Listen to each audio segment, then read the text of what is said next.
Ang dami ko ngang nababasa ng mga comments, bakit sa tuwing gumagawa sila nito lagi sila nagpi-failed. So ngayon ituturo ko sa inyo yung tamang proseso ng paggawa nito. Alam nyo ba, sobrang dali lang gumawa nitong ube puto cheese. Isa to sa mga paborito ko. Sa isang mixing bowl ay maglalagay tayo ng 2 cups ng all-purpose flour, 1 cup ng white sugar, 2 tablespoon ng baking powder, at pagkatapos ay halu-haluin lang natin ito. At pag-add ng 1 cup ng water, 1 cup ng milk, pwede rito ang fresh milk, evaporated milk, or pwede kayong magkanaw ng milk powder sa 1 cup ng water.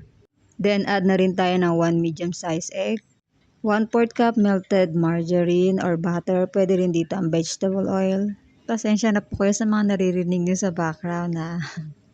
At pagkatapos ay mag-a-add tayo dito ng 1/2 teaspoon ng ube essence. Pwede tayo mag-add dito ng food color para ma-enhance yung color ng ating ube. Shoutout tayo kay Esterlyn Oliveros Gomez ng Iligan City, Vicky De La Cruz ng San Carlos City, at si Mia Samulde ng Antique. Paki-comment naman po kung taga saan ang mga nanonood ngayon at baka kayo na yung susunod na maisa-shoutout natin sa next video natin. So habang ginagawa natin ito ay nagpapakulo na tayo ng tubig sa ating steamer.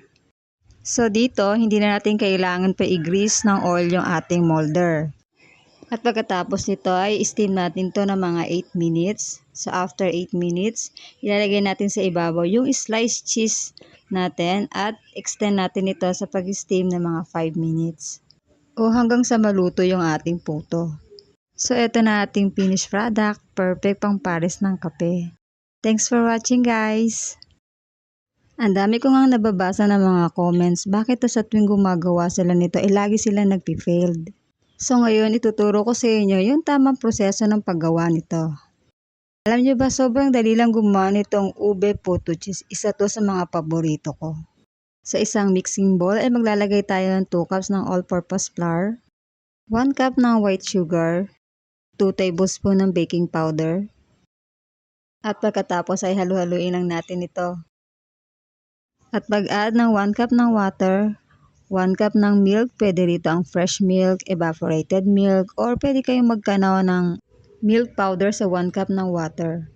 Then add na rin tayo ng 1 medium-sized egg, 1/4 cup melted margarine or butter, pwede rin dito ang vegetable oil. Pasensya na po kayo sa mga naririnig nyo sa background na.